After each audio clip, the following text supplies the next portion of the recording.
안녕하세요. 승리한산 가족 여러분. 오늘은 4월 25일 월요일입니다. 사실 이제 월요일이 좀 지났습니다. 지난주 말부터 시스템에 문제가 생겨서 전체 시스템에 문제가 같이 생기더라고요. 그래서 지금 제작과 업로드가 좀 많이 늦어지고 있습니다. 이 부분 양해 말씀 부탁드리고요. 오늘 저희들이 상고할 말씀은 요에서 3장 1절로 3절입니다. 드디어 여호와의 날이 가까워서 하나님을 박해하는 자들에 대한 심판이 선언되고 있습니다. 제목은 하나님의 백성을 박해하는 자들의 심판입니다. 승리하는 삶은 말씀 중심 예배 중심의 성경 전문 교사를 양육하는 성경 공부 교재입니다. 매달 나와서 큐티라는 형식을 띄고 있지만 성경 공부에 좀 더 가깝고요. 지금 현재 2016년 4월에는 요엘서 말씀을 보고 있습니다. 저희들 주 초에는 항상 전체 구조를 통해서 내용의 핵심이 무엇인지를 다시 한번 보고 있습니다. 여러분 여러 번 반복했기 때문에 다시 한번 이번에는 간단하게 이해한다면 항상 중심에는 무엇이 나요? 여호와의 날이 있습니다. 여호와의 날. 하나님께서 오시는 날, 그 여호와의 날. 여호와의 날은 하나님의 뜻이 이루어진 날, 하나님이 직접 개입하시는 날. 물론 하나님께서 모든 것을 통치하고 다스리고 계시지만 하나님께서 그 하나님의 기준대로 선악간의 모든 것을 분별하는 날이 온다는 거예요. 그 여호와의 날에 하나님의 백성이라도 하나님이 이스라엘 민족이 잘못했던 것 중에 하나가 뭐냐면, 또 우리 믿는 사람들이 항상 빠질 수 있는 오류가 뭐냐면, 우리는 하나님의 백성이야, 나는 구원 받았어 하고 살면서 하나님의 백성으로 살지 않는다는 거예요. 이거는 하나님의 말씀은 역사하는 능력이 있고 성령께서 주권하고 계시기 때문에 우리가 우리의 기준을 버리고 하나님의 기준으로 그것에 순종하면서 그 안에서 살 수 있어요. 근데 우리가 이 하나님의 은은 끊임없이 거부하는 삶을 살면서도 우리는 하나님의 백성이라고 그냥 내가 정해놓는 거예요. 이것을 판단하시고 구별할 수 있는 분은 하나님이세요. 이것을 심판하러 오시는 분이 바로 예수님이세요. 우리는 하나님의 백성의 삶의 은혜를 누리는 거지 내가 그것을 결정할 수 있는 결정권자는 아니에요. 근데 이스라엘 민족은 아브라함의 자손이라는 것 때문에 그것이 결정됐다고 생각했어요. 그리고 우리만이 그 안에 포함된다고 생각했어요. 하지만 하나님의 뜻은 그것이 아니었거든요. 이스라엘을 통해서 만방을 구원할 것이라는 그 구원의 사역은 이미 구약에서도 계속 지속적으로 선언이 되고 있어요. 오히려 확장되고 있어요. 근데 이것을 모르고 자기 좋은 대로 살면서 자기 뜻대로 살면서 악을 행하면서도 회개하지 않는 자들은 하나님의 백성이라도 여호와의 날에 무엇을 받는다? 심판을 받는다. 이 심판을 받을 때 하나님께서 경고하시기 위해서 우리를 계속적으로 최후의 심판이 오기 전에 회개하기 위해서 지속적인 재앙을 통해서 우리를 또 심판을 하세요. 무엇을 하게 하기 위해서? 회개를 하게 하기 위해서. 그리고 나서 후반부에는 이제 믿는 사람들, 하나님께 회개하고 돌아오는 사람들, 하나님의 긍휼과 신실하심과 영광을 의지하는 사람들에게는 이 여호와의 날이 어떤 날이에요? 구원의 날이라는 거예요. 오늘 이 구원의 날의 특징은 구약에서도 신약에서도 계속 선언하는 말씀의 구약의 특징은 우리를 사방에서 에워싸는 악한 세력들이 있어요. 그런데 하나님께서 우리를 구원하신다는 것은 우리 전쟁 영화에서 보는 것처럼 헬리콥터를 타고 와서 우리를 이렇게 쭉 끌어올리는 것이 아니라 진멸한다는 거예요. 진멸. 이 열국을 다 심판하신다는 거예요. 심판하심으로 하나님이 열국의 주권자 되시고 창조주 되시고 참된 우리의 구원자 되시고 모든 삶의 기준, 생명의 기준은 하나님에게 있다는 것을 만방이 열국이 알고 시인하고 인정하고 그 앞에서 자기 죄를 자복할 수 없게 하나님의 심판은 우리의 구원과 함께 동시에 임한다는 거예요. 이것이 계속 선언되고 있는 말씀이거든요. 자, 그래서 오늘 그 부분을 우리가 확인하게 됩니다. 자, 그래서 열국에 대한 심판이 3장 1절로 15절 우리 목요일 말씀까지 이렇게 구성이 되어 있고요. 그 시온의 남은 자가 받을 축복, 예루살렘이 거룩해질 것과 땅의 축복과 변화, 구원받은 하나님의 백성이 영원할 것임을 선언하고 있습니다. 그래서 전반부에서는 심판에 대해서, 회개를 촉구하는 심판에 대해서 강조하기 위해서 동일한 구조로 두 번을 반복해서 얘기를 해주고 있어요. 회개하라, 회개하라. 그리고 나서 회개했던 자들에게는 여호와의 날이 임한다. 여호와의 날이 임한다. 너희를 구원한다. 구원한다. 구원한다. 이것을 반복적으로 전체 내용을 통해서 설명해주고 있습니다. 이것은 대부분의 소선지서에서 그 주제는 이 여호와의 날로 동일해요. 왜? 이 예수님을 가르쳐주는 거거든요. 자, 또 서론이 조금 장황했는데 그래서 이번 주 말씀이 우리가 두 번째 구조를 내용을 본다는 부분이었고, 저희가 주일날 위크 스터디를 통해서 항상 일주일의 말씀을 통해서 묵상할 것을 찾는데, 이번 주에 우리가 같이 묵상할 부분은 우리가 세상을 살면서 승리하는 삶을 확신할 수 있는 이유는 무엇입니까?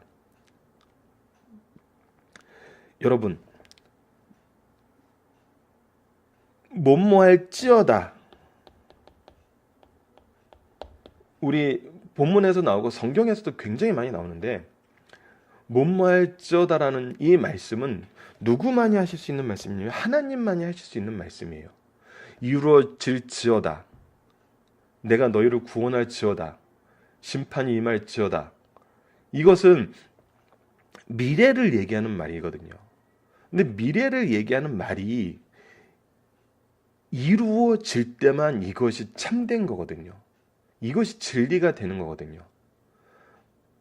어떤 사람도 어떤 피조물도 누구도 이 말을 할 수가 없어요. 오직 누구만 할 수 있어요?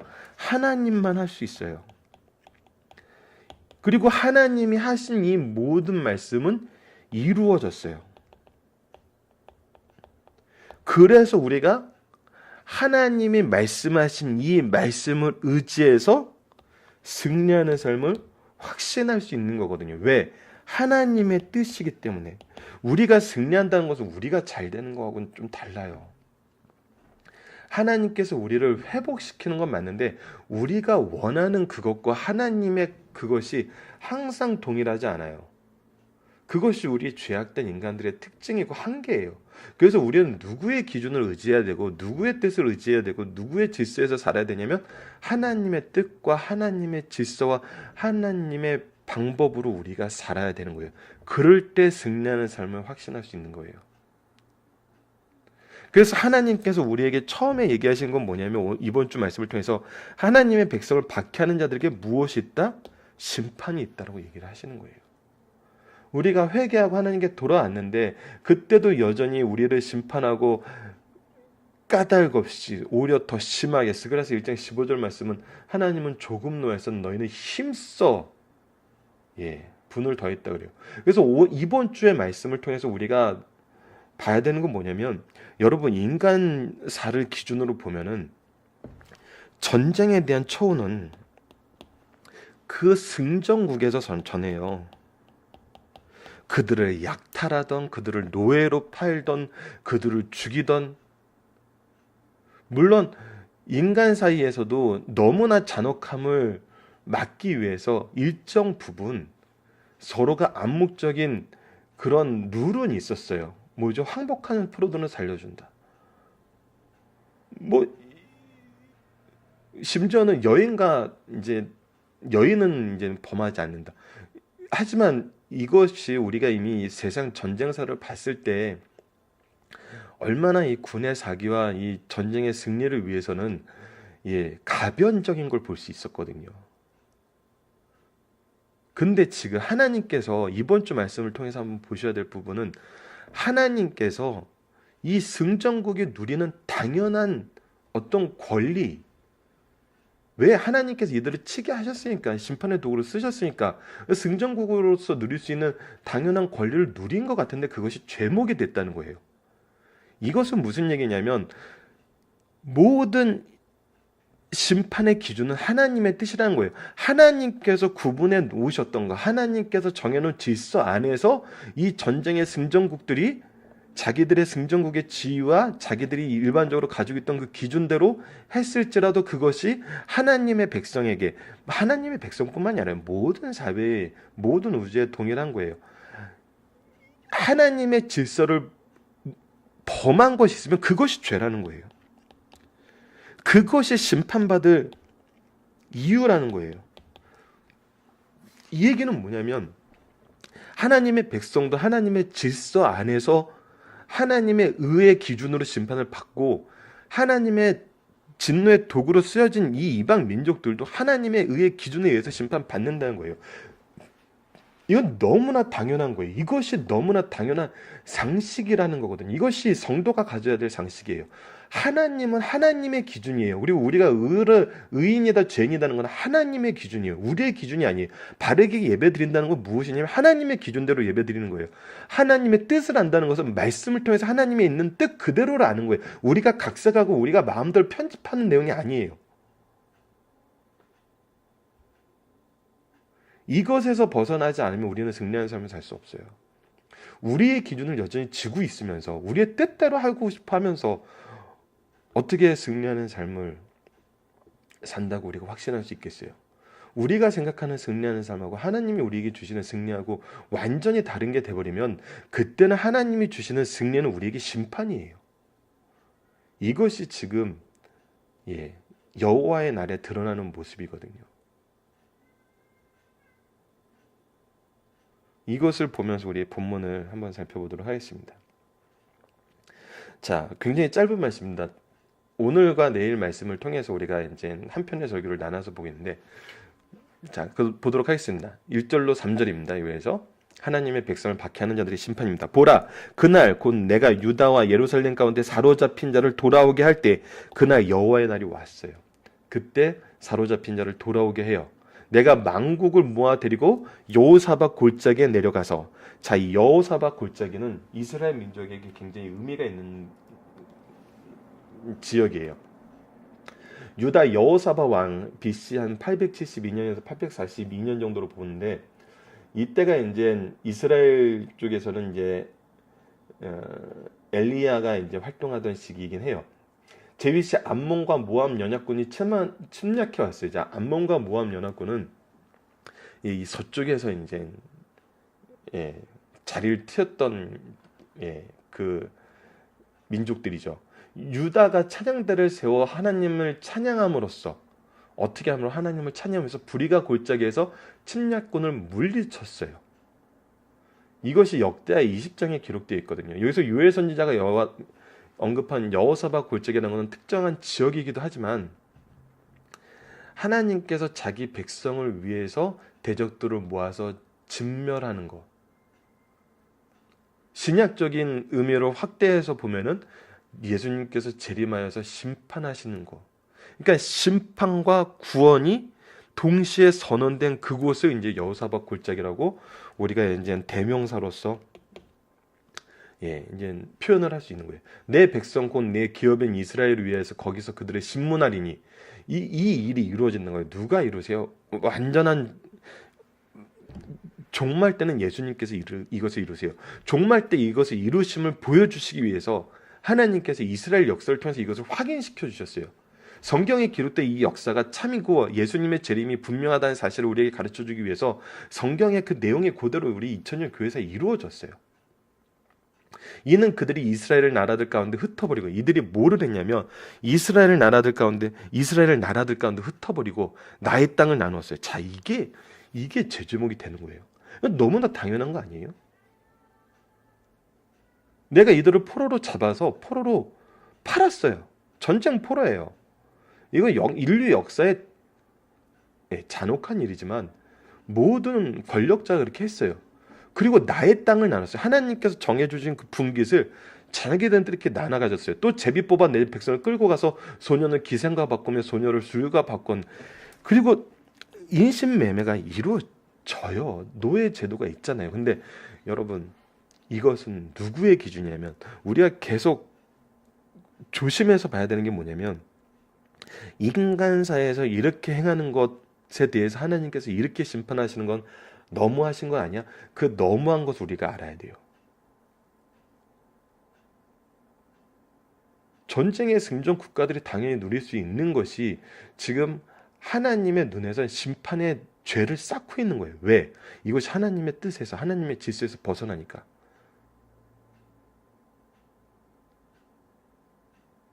특히 이 인권에 대한 거, 여러분이 인권에 대한 부분은 아모스서 가면은 좀 더 구체적으로 설명이 되는 구절들이 몇 군데가 있어요. 지금 이제 파는 거예요. 파는 건 안 돼요. 인권은, 인격을 파는 거. 이거는 하나님께서 계속 지적하시는 죄악이에요. 목숨을 빼앗는 것 당연히 안 되지만 인간을 사고 파는 거 하나님께서 허락지 않으시는 거예요.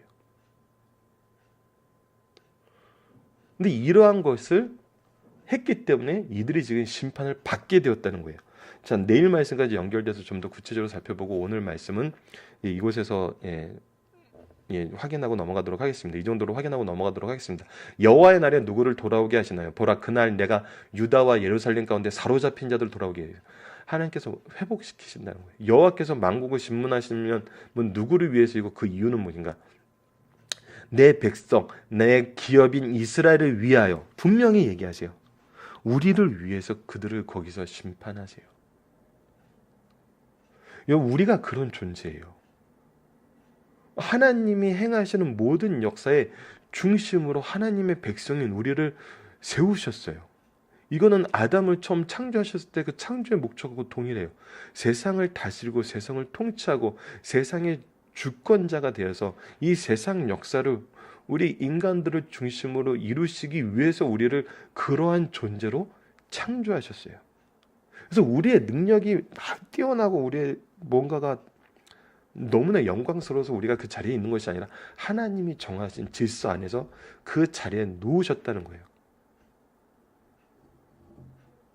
그래서 우리가 온 우주를 볼 때는 우리가 중심이 아니에요. 중심은 좀 가운데 크고 거대한 걸 얘기하잖아요. 근데 하나님께서 끊임없이 이 우주의 신비를 통해서도 인류의 역사를 통해서 인간이라는 존재들 자체를 통해서도 끊임없이 우리에게 확인시키고 보여주시는 건 뭐냐면 너희들이 그렇게 비천하고 작을지라도 너희들이 우주의 중심에 이 변방에 위치한 은하계의 변방에 위치한 이 태양계에 살고 굉장히 작은 곳에 살고 있을지라도 온 우주를 비교해서 보면은 내가 너를 세웠느니라는 거예요. 내가 너를 세워서 중심이 되게 하셨다는 거예요. 이게 하나님 여호와께서 우리에게 행하신 놀라운 사랑의 은혜거든요. 온 우주보다 귀한 존재가 된 거예요. 우리는 누구의 뜻에 의해서? 하나님의 뜻을 위해서. 그래서 하나님의 백성, 하나님의 기업인 이스라엘을 위해서 그들을 심문하고 그들을 심판하시는데 왜? 하나님께서 이스라엘 백성에게 허락한 그것을 그들이 흩어버리고 나누었기 때문이라는 거예요. 이들이 행한 죄는 무엇이에요? 그리고 하나님의 백성을 팔아버렸다. 하나님의 백성을 그들이 임의대로 팔았다는 거예요.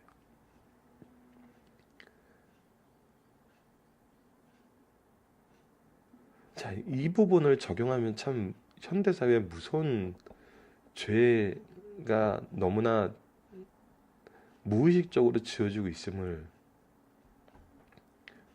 우리는 발견할 수 있어요, 여러분. 우리가 하나님의 백성, 하나님께서 하나님의 백성으로 세우시기 위해서 우리에게 주신 제자와 자녀들을 혹시 어디론가 팔고 있진 않나요? 그것이 때론 그들을 향한 굉장히 놀라운 사랑이고, 근데 참된 지혜는 뭐냐면요. 참된 지혜는 하나님께서 역사하시는 방법을 아는 거예요. 구속사에 능력 있는 일꾼으로 세우고 세계사를 이끌 만한 지도자로 세울 때는 하나님께서 하나님의 뜻을 행하게 하실 때 그렇게 세우세요. 그래서 부모로서 영적 스승으로서 가져야 되는 정말 하나님의 놀라운 지혜가 뭐냐면 무엇이 우리 자녀를 제자를 하나님이 쓰시는 사람으로 양육하게 하느냐는 거예요. 어떻게 그를 양육할 때 무엇을 우리를 통해서 하나님께서 그들에게 주시고자 하는 것이 무엇임을 알 때 그것이 때로는 기도일 수 있고, 때로는 말씀을 가르치는 것일 수도 있고, 때로는 함께 교회에 나가는 것일 수도 있고. 그러나 분명한 것은 이러한 것들은 때로는이라고 표현되면서 가끔 할 수 있는 것은 아니라는 거예요. 나에게 맡겨진 자녀들을 위해서 기도하고, 그들에게 항상 말씀으로 교훈하고, 그들과 함께 하나님께 나아가서 예배드리는 것을 즐거워하는 것. 이것은 하나님의 백성들의 표정이거든요. 근데 우리가 이것을 무엇인가로 바꾸고 있다면, 자녀들을 위해서 기도하는 시간을 무언가 바꾸고 있고, 자녀들과 말씀 나누는 시간을 무엇인가 바꾸고 있고, 자녀들과 함께 예배드리러 나가는 그 기쁨을 무엇인가와 바꾸고 있어요. 그건 지혜롭지 않은 거죠. 그건 내 기준인 거죠. 하나님의 기준이 아닌 거죠. 자, 중임사전을 보도록 하겠습니다. 요엘 선지자는 여호와의 날을 주제로 하나님께 이르신 말씀을 전하고 있다. 요엘서 3장은 여호와의 날을 중심으로 하나님의 백성을 대항하던 이방 원수들의 심판과 이스라엘의 영광스러운 회복과 하나님의 백성에게 베풀어진 큰 은총을 예고하고 있다. 요엘서 3장의 구성은 다음과 같습니다. 하나님께서 자기 백성의 기도를 들어주시는 날, 그들을 박해하던 자들은 심판을 받고 하나님의 백성은 은혜를 받게 됩니다. 하나님의 백성을 핍박하던 자들은 반드시 심판을 받아요. 두 번째, 하나님의 백성은 그들을 박해한 두로와 시돈과 블레셋 같은 이방인들의 대표적인 범죄는 무엇인가? 하나님을 모독하고 비인도적인 악행을 저지른 거예요. 이런 자는 하나님께서 반드시 심판하신다는 거예요. 사람과 세상 국가가 아무리 날뛰어도 하나님의 명령 앞에서는 복종할 수밖에 없어요. 그래서 요엘 선지자를 통해서 찌어다, 뭐뭐할 찌어다, 이건 하나님께서만 할 수 있는 말이에요. 하나님의 뜻을 선언한 거예요. 이런 말이 8번이나 나온다는 것입니다. 하나님의 최후의 심판의 날, 즉 선지자가 말하는 여호와의 날이 임박할 때 형편은 어떠하며 그날이 어떠한 날임을 보여주며 그날에 있을 하나님의 백성의 승리를 선언해주고 있고, 마지막 5번째로는 하나님의 백성은 마침내 하나님이 주시는 영원한 구원과 행복을 누릴 것이다. 그들이 세상에서 불의한 자들에게 박해를 받을 때 하나님께서 신원해 주시지 않는 것 같아서 답답했다. 그러나 궁극적으로는 구원을 받고 행복을 누리게 된다는 말씀의 선언이 마지막 18절에서 21절 말씀입니다. 오늘의 중심사전을 보도록 하겠습니다. 하나님의 백성이 범죄하였을지라도 그들에게 수치와 모욕을 준 자는 반드시 더 큰 심판을 받는다는 거예요. 하나님의 백성이 범죄할 때 노예가 되어 열국에 흩어지게 되었어요. 하나님의 능력이 아니고서는 이들이 자기 땅으로 다시 돌아오는 일은 절대 불가능해요. 하나님은 그들이 돌아올 것을 약속하셨고, 이것이 하나님이 긍휼하심을 보여주시는 부분이에요. 이스라엘을 괴롭힌 이방인 나라든 여호사밧 골짜기에서 심판하세요. 이것은 하나님이 죄에 대해서 심판하시는 신실하심을 보여줘요. 이와 같은 원리는 종말의 때에도 적용돼요. 그러면서 무엇이 드러나요? 하나님의 영광이 드러나요.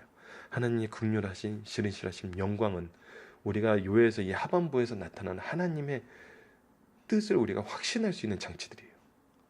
그 어떤 경우에도 하나님의 백성들에게 수치와 슬픔과 모욕을 준 자들은 하나님의 무서운 심판의 대상이 된다는 사실을 가르쳐주고 있습니다. 하나님께서 자기 백성을 심판하실 때 진노의 도구로 쓰임받는 자들은 그 일로 인하여 하나님의 심판을 받게 돼요.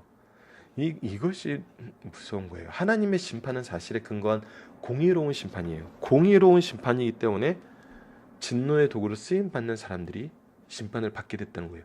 무엇에 의해서? 하나님의 공의의 기준에 의해서. 그래서 하나님의 기준을 아는 것이 중요하거든요. 하나님께서는 주변의 악한 자들을 심판의 도구로 사용하신다. 그들이 범한 4대 죄는, 4가지 큰 죄는 무엇이냐면 이스라엘이 흩어져 노예가 되게 한 거, 선민의 땅을 차지한 거, 이스라엘을 학대하고 천대한 거, 성전의 보물을 가져간 거. 이 4가지를 하나님께서 심판의 제목이라고 얘기하고 있어요. 왜? 하나님의 것이거든요. 이거를 알기가 힘들어요. 알 수가 없어요. 무엇을 통해서 알 수 있어요? 말씀이 없으면 알 수 없어요. 그래서 이 말씀으로 하나님께서는 심판하시는 거예요. 그래서 말씀이 최후의 심판의 기준소가 되는 거예요. 하나님께서 마지막에 심판할 기준을 이 말씀에 이미 다 설명을 해주셨어요. 그들의 행위는 범죄이며 하나님은 그들의 범죄를 심판하신다는 거예요. 하나님은 의인을 심판하실 때 죄인을 통해 심판하시고 죄의 양이 차면 그들도 심판하세요.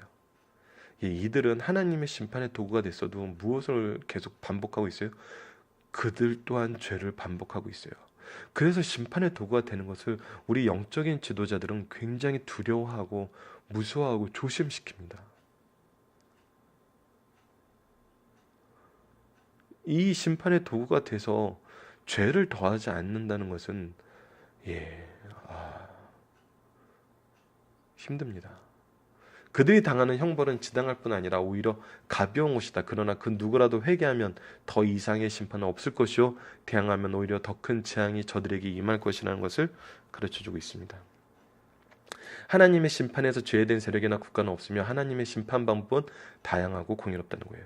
절대 권력을 행사하는 초강대국이나 그 나라의 권력자들을 누가 감히 심판하겠는가?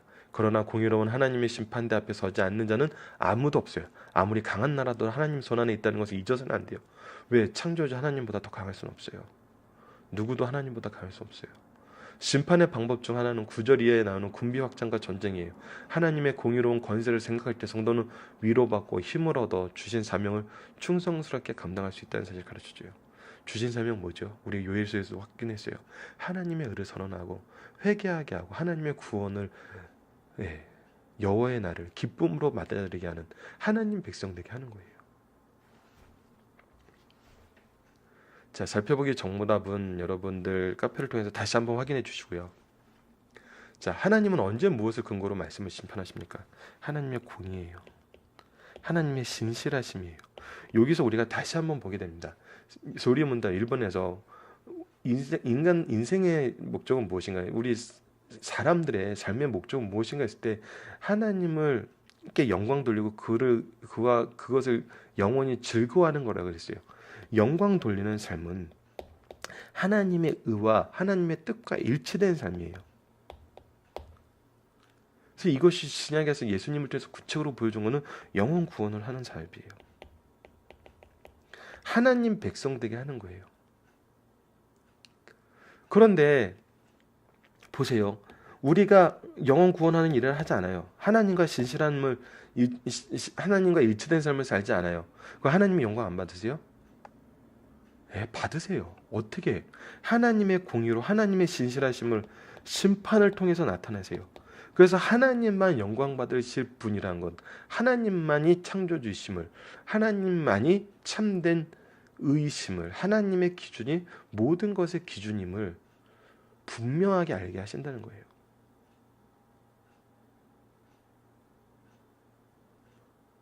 그래서 우리는 이것을 어떻게 증언할 수 있냐면 말씀을 통해서 증언할 수 있어요. 하나님의 의의 기준은 성경 말씀에 너무나 분명하게 정확하게 자세하게 또 능력 있게 나타나 있습니다. 그래서 말씀 중심, 우리 승리하는 삶 가족 여러분들은 모두 알고 있다시피 말씀 중심이 굉장히 이 현대의 삶에서, 현재의 삶에서, 이생의 삶에서 가장 중요하다는 것입니다.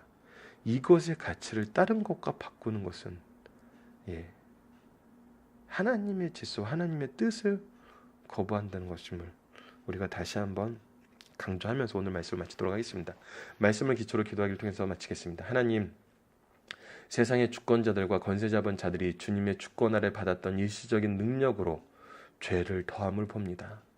때로는 우리도 연약하여 이 유혹에 이끌리는 것을 봅니다. 그러나 분명히 선언된 심판의 내용을 통해 우리가 오직 하나님의 의를 의지하고 은혜 속에서 회개와 회복을 위하여 기도하게 하시고 소망 중에 인내하며 믿음을 지키게 하여 주소서. 예수님 이름으로 기도드립니다. 아멘.